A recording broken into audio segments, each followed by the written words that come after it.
Namaste, Pranam, Gita Dhyanam. Om Parthaya Pratibodhitam Bhagavata Narayanena Swayam Vyasena Gratitam Purana Munina Madhye Mahabharatam Advaitam Ritavarshinim Bhagavatim Ashtadashadhyayinim Ambatva Manusandadhami Bhagavad Gite Bhavadveshinim. O Bhagavad Gita, with which Lord Narayana himself gave enlightenment to Arjuna. The ancient sage Vyasa included it in the Mahabharata. O Goddess, shower of the nectar-like knowledge of non-dualism contained in your 18 chapters. O my affectionate mother, the destroyer of rebirth, I meditate upon thee. Krishna Vandana. Vasudeva Sutam Devam Kansachanuramardanam Devaki Paramanandam Krishnam Vande Jagadguru. Son of Vasudeva, the slayer of Kansa and Chanur, extreme delight for Mother Devaki, O Lord Krishna, the supreme teacher of the universe, my salutations to you. Srimad Bhagavad Gita, the 7th chapter, Dnyaan Vidyaan Yoga. And today we will read the 6th Shloka. 7th Shloka. 7th Shloka, where Sri Krishna is further going to tell Arjuna as to why is it that he has told us in the Dhyana Yoga in the 6th chapter that meditate upon me. He has given all the theoretical procedure, the Dnyana part of meditation in the Dhyana Yoga. Now in this Dnyana Vidyana Yoga, he is going to tell us the practicality of the Dnyana which has been received. So, why to meditate on Krishna? Why to meditate on the eternal Lord? In the previous 6th Shloka that we read, Sri Krishna had told Etad yonini bhutani sarvani tyuppadharaya aham krutsnasya jagataha prabhavaha pralayas-tatha. Sri Krishna has told that all this creation, preservation, destruction, everything is happening within me. It is not that it is happening without me. It is happening within me. I'm the one, the cause of this creation. All these the two types of prakritis that Sri Krishna had taught us in the 5th shloka of the external manifestation of prakriti through Panchamahabhutas, the 5 cosmic principles of earth, water, fire, air and ether, and the 3 faculties, internal faculties, the mind, the intellect and the I consciousness. All these 8 together, they form this entire creation, this entire universe. Without these 8, the universe is not possible.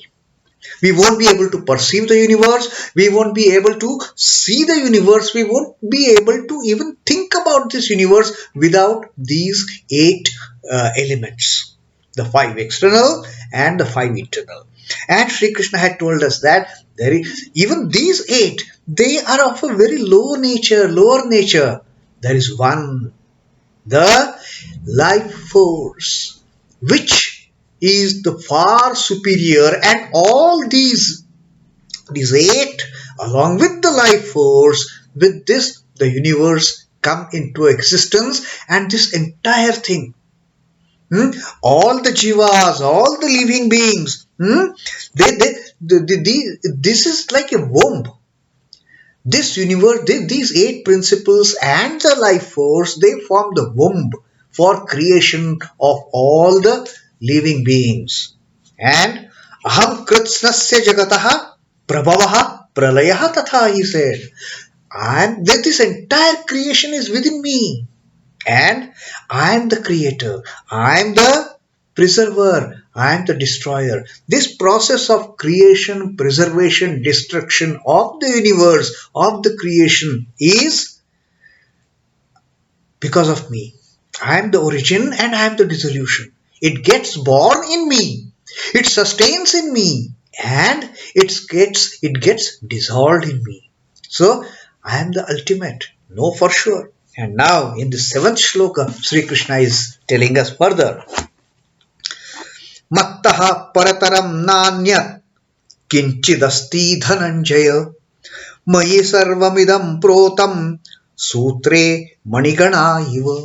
The 7th shloka, Sri Krishna tells us that mattaḥ parataраṁ na anya. There is nothing superior to me. There is nothing higher than me. There is nothing beyond me. mattaḥ parataраṁ na anya kiñchid asti dhanañjaya. Not even there is nothing that exists beyond me. I am the supreme most. That is what the eternal Lord is saying. Because the entire creation is within him. So the Lord is the ultimate.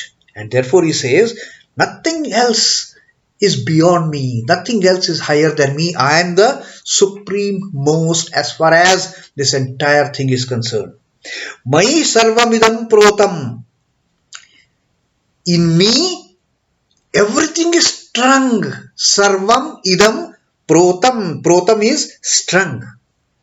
Sarvam idaṁ. All this, what you are saying, all this is it is strung on me. And like strung on me, like what? Now Sri Krishna gives an example. Sūtre maṇi-gaṇā iva. Sūtre. Sūtre is the string. Maṇi-gaṇā, the clusters of gems. All this entire creation, this entire universe, the unimaginable extent to which this universe is spread over.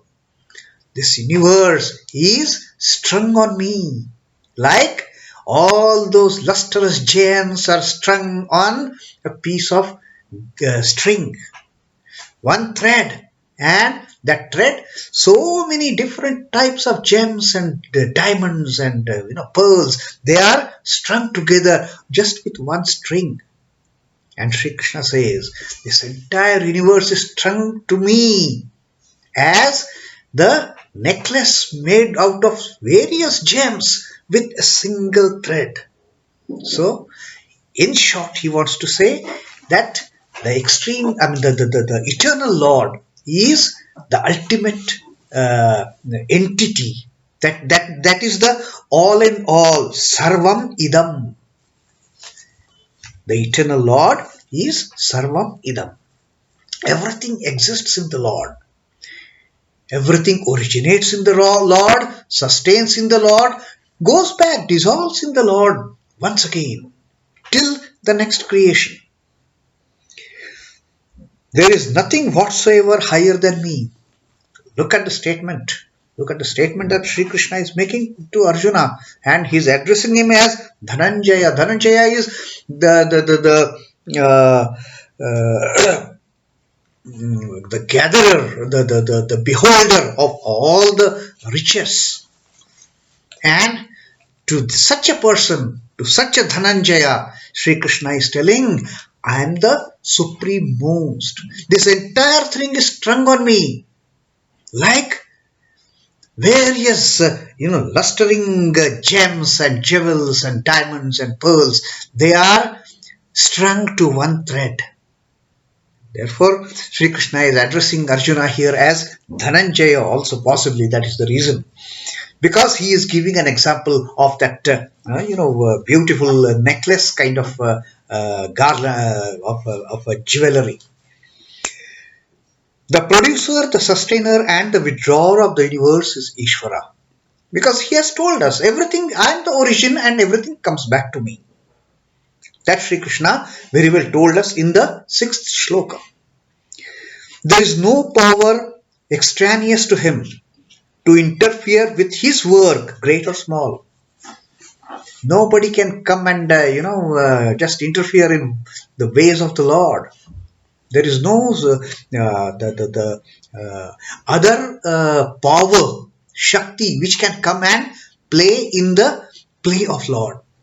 Lord plays as per the play he has planned, as per she has planned. So, the Lord is all in all. The gems strung together may vary in color and species. The types of gems may vary. String remains the same. But the supporting string is the same all through.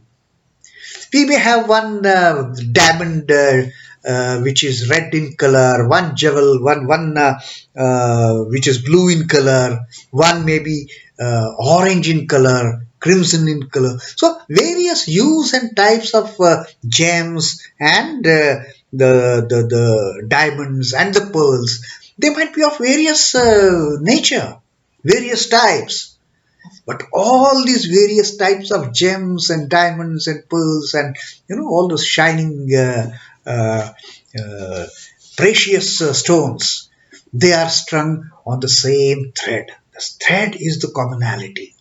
They may be of the pearls, and the pieces may be of any shape, any size, any color, but it is the string which holds all the pieces together.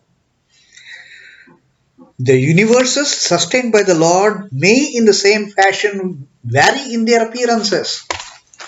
Not only the universes, even the things within the universe, they may vary in shape, size, color and all those things. But they are all strung to the one thread, the Lord. Sutra is the Sanskrit word for string. The Lord is therefore called Sutratma. The Lord, there is also another name for the Almighty, the eternal Lord. It is called as Sutratma, like Paramatma. So, the another name for Lord is the string-like supporter of the manifested worlds. Like we call Paramatman as the ultimate Paramatman, the supreme reality. The another name is Sutratma also for that. The pure consciousness, which is the substratum of all beings, sentient and insentient, is the same. The gems may be varying colors, varying sizes, varying hues, but the string remains the same, and that string is nothing but the eternal Lord. And that's the eternal Lord that we should be meditating upon. So what Sri Ramakrishna says on this? Sri Ramakrishna says, what Brahman is like cannot be grasped by the ordinary mind. Naturally, the ordinary mind won't be able to grasp the greatness of the Brahman, won't be even think. Now, for that, whatever jnana we may have, we can only describe to some extent, that's it. But what is Brahman? The sweetness of the sugar, can you describe? You can only say it is sweet. The beautiful fragrance a jasmine flower or a rose flower emanates. Can you describe that fragrance as such? Put in the words? No. That is only to be experienced. In the same way, Sri Ramakrishna says, Brahman, what Brahman is, cannot be grasped by ordinary mind. With these faculties that we have, the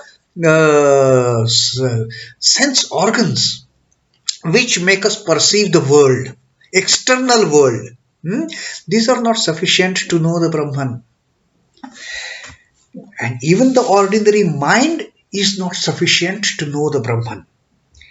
He therefore became Ardhanarishvara. And therefore Sri Ramakrishna says that Brahman, he took the form of Ardhanarishvara, half man, half woman, in order to make himself knowable to beings.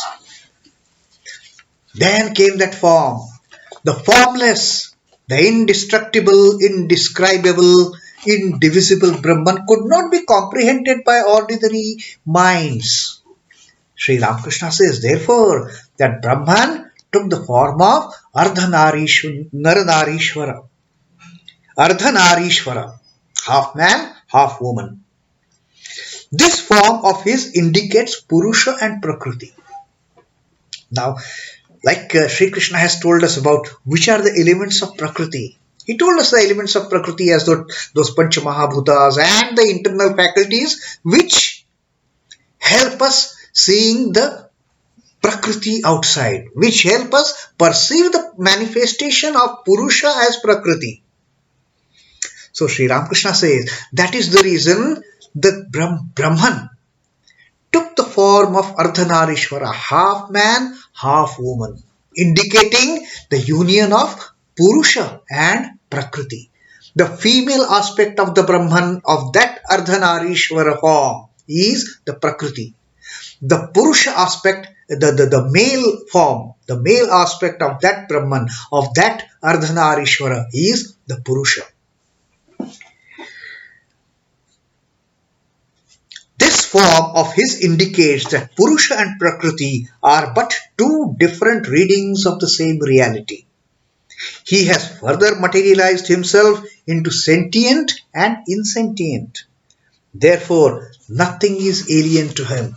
It is the Brahman alone, it is the supreme reality alone where everything exists. Whether it is only the Jada Tattva of Pancha Mahabhuta without devoid of any life force, or the Pancha Mahabhuta with the mind, intellect, I consciousness brought in by the life consciousness, by the life energy, by the prana, by the Jiva Bhuta. So Sri Ramakrishna says that Brahman is the same. And in that Brahman only this Purusha and Prakriti they lie. In that Brahman it is the Prakriti is nothing but manifestation of that same Nirakara Nirguna Brahman. The Brahman, Purusha by himself, by itself, doesn't have any quality, doesn't have any form, doesn't for that matter have any name also. Name and form come in the Prakriti. And Sri Krishna says that this entire thing is within me. I am the ultimate principle. So, giving the example of Brahman, Sri Ramakrishna has indicated that it is the eternal Lord, which is the Brahman, which also projects as the Prakriti. And therefore takes the form of Ardhanarishwara. So that is Sri Krishna's further confirmation to us that there is nothing superior to the eternal Lord. Because in the eternal Lord rests this entire creation. In the eternal Lord rests this universe. In the eternal Lord rests this process of origin, sustaining and dissolution. So that was one more aspect of Sri Krishna telling about his real nature. And remember, he had told us that I am going to tell you something. He had told Arjuna, he had told us, I am going to tell you by which you will come to know 100% of me. I won't hide anything from you. And now here Sri Krishna is slowly just uncovering one layer after another to reveal himself in totality to us. So this is another facet of Sri Krishna that he has told about. That in him lies everything, like a necklace made out of various types of gems strung on one string. The commonality is the string. Gems may be of any color, any type, any hue, any luster. So that was Sri Krishna's teaching to us in this 7th shloka. Om Namo Bhagavate Vasudevaya. Sri Krishna Arpanamastu. Jai Sri Ramakrishna. Jai Thakur. Jai Ma. Jai Swamiji.